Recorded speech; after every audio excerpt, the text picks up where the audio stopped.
O autor do livro, Robert Kuciak, conta que ele tem 2 pais. Um é seu pai biológico e o outro é o pai do seu melhor amigo. O pai de Robert tinha doutorado e dava aulas em uma universidade.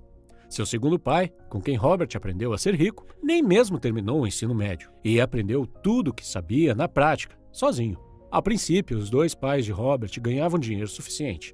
Mas ao fim de suas vidas, um era o homem mais rico do Havaí e deixou milhões de dólares de herança para a família. O pai instruído de Robert, no entanto, deixou dívidas e impostos para que sua família pagasse. Kuciak diz que ganhar dinheiro é uma ciência que não nos é ensinada nas escolas. Escolas nos ensinam a encontrar um emprego e fazer carreira. E, por isso, a maior parte dos pais também ensinam seus filhos dessa forma e os enviam na mesma direção, que é se tornarem empregados. Se você vem de uma família de classe média, então é bastante provável que seus pais tenham te ensinado a ser pobre. Mas não porque não amam você ou não desejam seu sucesso, simplesmente porque eles mesmos não foram ensinados sobre esse assunto. Eles consumiram informações ultrapassadas e, quando você nasceu, passaram estas mesmas informações ultrapassadas para você. A pobreza é quase como a genética. Ela passa de uma geração para outra. Meus pais sempre me aconselharam a estudar muito, me formar e encontrar um emprego estável.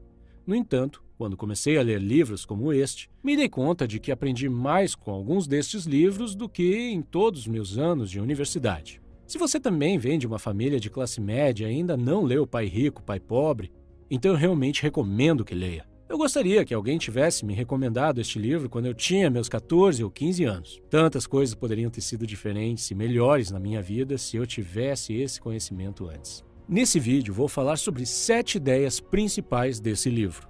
A primeira ideia é sobre a importância da educação financeira e a compreensão da diferença entre um ativo e um passivo. Entender a diferença é o passo mais importante para ficar rico. De forma simplificada, ativos são as coisas que trazem dinheiro para o seu bolso e passivos tiram dinheiro do seu bolso. Por exemplo, se você tem um carro e você aluga para outras pessoas e ganha dinheiro com ele todos os meses, então seu carro é um ativo.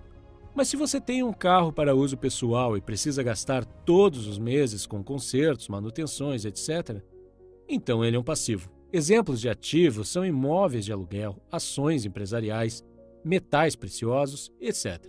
Passivos são, por exemplo, a casa onde você mora, seu telefone, o carro que você dirige, etc. Os ricos se concentram em aumentar seus ativos, enquanto os pobres compram passivos e se concentram em sua renda.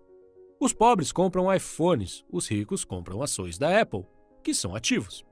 As ações aumentam de valor com o tempo, enquanto o iPhone perde seu valor no momento em que é retirado da loja. Ter ativos é como plantar uma árvore. Você precisa cuidar dela por anos até que suas raízes estejam profundas o suficiente para te dar sombra e frutos. Infelizmente, muitas pessoas querem ficar ricas rapidamente, mas sem aprender sobre dinheiro. É como construir um arranha-céu com pouca ou nenhuma fundação. E é por isso que você vê pessoas que ganham muito dinheiro, mas depois de alguns anos acabam perdendo tudo. A segunda ideia é esta: os ricos não trabalham por dinheiro, o dinheiro trabalha para eles. Ainda muito novo, Robert teve seu primeiro sócio, seu colega de escola Mike. Eles trabalhavam para o pai rico, que lhes ensinou muitas lições sobre como ganhar dinheiro. A primeira regra que aprenderam foi que os ricos não trabalham por dinheiro, seu trabalho é que trabalha por eles. Os ricos usam a cabeça e encontram formas de fazer o dinheiro trabalhar para eles 24 horas por dia, 7 dias por semana. Da perspectiva de uma pessoa rica, cada dólar ou real ganho se torna um pequeno funcionário que trabalha arduamente para ganhar mais um. Os pobres e as pessoas de classe média, por outro lado, são guiados pelo medo ou pelo desejo. Eles têm medo de não poder pagar suas contas, então trabalham ainda mais. Ou então, quando ganham mais dinheiro, seu desejo entra em ação e começam a gastá-lo com passivos, como, por exemplo, carros melhores, casas maiores, etc. E devido a esses medos e desejos, não querem investir seu tempo e dinheiro em novas oportunidades. Eles têm medo de perder seu dinheiro caso o coloquem em risco. Então, preferem usá-lo para comprar uma TV maior, mesmo que já tenham uma. Em comparação, o rico investe seu dinheiro e, mesmo que o perca, ainda está um passo à frente porque, pelo menos, aprendeu algo. E este conhecimento se torna um importante ativo para seus investimentos futuros. Por outro lado, a TV perde a maior parte do seu valor após alguns meses e o dinheiro está perdido de qualquer forma. mas se perde também a oportunidade de aprender com algo. A terceira ideia é entender sobre impostos, contabilidade e leis. De acordo com Kiyosaki, ganhar muito dinheiro não resolve os problemas. Aprender a guardar esse dinheiro depois de ganhá-lo resolve os problemas. Se uma pessoa rica ganha R$100 mil, guarda o dinheiro todo. Mas se uma pessoa pobre ou de classe média ganha R$100 mil, paga muitos tributos e perde de 30% a 40% do total. Kiyosaki explica que no início não havia impostos e o governo os criou para punir os ricos e ajudar os pobres. O governo usou a mentalidade Robin Hood, com o apoio do povo. Porém, os ricos foram espertos e encontraram formas legais de não pagar tantos impostos. Uma das grandes diferenças é que os pobres e a classe média ganham dinheiro, pagam impostos sobre aquele dinheiro e vivem com o que sobra. Os ricos, por sua vez, ganham dinheiro, gastam tudo o que podem e pagam impostos sobre o que sobra. Quarta ideia: os ricos criam dinheiro. O autor diz que todas as pessoas nascem com talento, mas este talento é suprimido pela vida e pelo medo. Não são necessariamente as pessoas instruídas e inteligentes que prosperam, mas as ousadas e aventureiras. Algumas pessoas nunca progridem financeiramente, mesmo que tenham muito dinheiro, porque deixam de aproveitar as oportunidades devido ao medo e à dúvida. Muitos ficam sentados esperando uma oportunidade aparecer. A ideia do autor é de que as pessoas devem criar sua sorte, não ficar esperando por ela. Ele diz que é o mesmo com o dinheiro. Ele deve ser criado. Quinta ideia: trabalhe para aprender. Não trabalhe por dinheiro. Kiyosaki diz que seu pai pobre era inteligente, bem instruído e trabalhava por dinheiro, porque a segurança no emprego significava muito para ele. Seu pai rico se tornou milionário trabalhando para aprender. O autor recomenda que os jovens procurem trabalhos onde possam aprender mais, mesmo que o salário não seja bom, principalmente nas áreas de vendas, comunicação, marketing, contabilidade, liderança de pessoas, etc.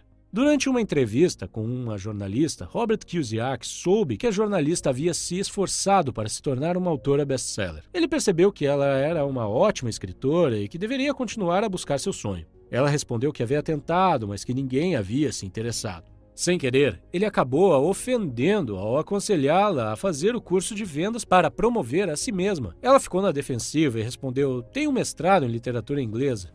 Por que frequentaria um curso de vendas? Sou uma profissional. Fui para a universidade para não precisar ser vendedora. Odeio vendedores. Eles só pensam em dinheiro. Ela começou a arrumar suas coisas. Robert Kiyosaki gentilmente apontou que ele era um autor de best-seller, ou seja, livros mais vendidos, e não autor dos livros melhor escritos. Essa declaração enfureceu ainda mais e a entrevista acabou. O mundo tem muitas pessoas talentosas e bem-sucedidas, médicos, advogados, dentistas. E, ainda assim, eles têm problemas financeiros. Mas como um sábio consultor de negócios uma vez disse, eles estão uma habilidade atrás da grande riqueza. Se você combinar seu conjunto de habilidades com inteligência financeira e conhecimento sobre contabilidade, investimentos, marketing ou direito, poderá obter uma grande riqueza. Se aquela jornalista tivesse procurado um emprego em uma agência de publicidade para aprender a vender, ela poderia ter progredido e feito grande fortuna com sua escrita. Pai Rico diz: você tem que saber um pouco sobre muito. Na escola e no trabalho é esperado que você se especialize. Aqueles que são promovidos são os especialistas. Contudo, o Pai Rico de Robert Kiyosaki sempre recomendava o oposto. É por isso que, ao longo dos anos, Robert trabalhou em diferentes áreas da empresa do seu pai rico. Ele participava de reuniões com advogados, com banqueiros e contadores. Para o Pai Rico, era essencial que Robert conhecesse todos os aspectos da criação de um império. Ideia 6. As pessoas que evitam o fracasso também evitam o sucesso.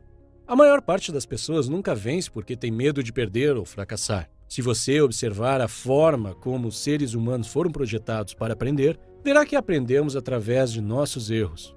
Aprendemos a andar caindo. Se nunca caíssemos, nunca andaríamos. O mesmo vale para aprender a andar de bicicleta. O mesmo vale para ficar rico. O fracasso é parte do processo de êxito. Kiyosaki diz: eu vejo o meu jogo do dinheiro da mesma forma que vejo o meu jogo de tênis. Eu jogo muito, cometo erros, corrijo, cometo mais erros, corrijo e me torno melhor. Se eu perder o jogo, eu vou até a rede, cumprimento meu oponente. Sorrio e digo: até sábado que vem. Conheço muitas pessoas que tentaram criar seus próprios negócios, mas falharam. e finalmente desistiram depois de 3 ou 4 fracassos. Sempre me surpreende que essas pessoas esperavam ter sucesso após tão poucas tentativas. Desistir depois de 3 ou 4 tentativas fracassadas é como começar a ir na academia para entrar em forma, mas desistir depois de alguns dias porque você não viu nenhum resultado. Se deseja entrar em forma, você precisa ser consistente. Você precisa mudar sua rotina de exercícios caso não seja efetiva. Precisa experimentar uma dieta diferente. Precisa tentar um treinador diferente até encontrar o que funciona para você. Infelizmente, as pessoas não aplicam a mesma mentalidade quando o assunto é entrar financeiramente em forma. Ideia 7. Não se concentre em sua renda. Concentre-se em seus ativos. Os ricos de longo prazo constroem sua coluna de ativos primeiro, e só então utilizam a renda gerada por essa coluna de ativos para comprar seus luxos. Os pobres e a classe média compram luxos com o seu próprio suor e sangue. Em outras palavras, se uma pessoa rica deseja comprar um carro de luxo, não o compra imediatamente. Primeiro compra ativos, como empresas ou imóveis. E se os ativos gerarem uma boa receita, ele os usa para comprar o carro. Ricos sempre se concentram em ativos antes de tudo. Se você gostou do vídeo, não se esqueça de deixar seu like. Obrigado por assistir!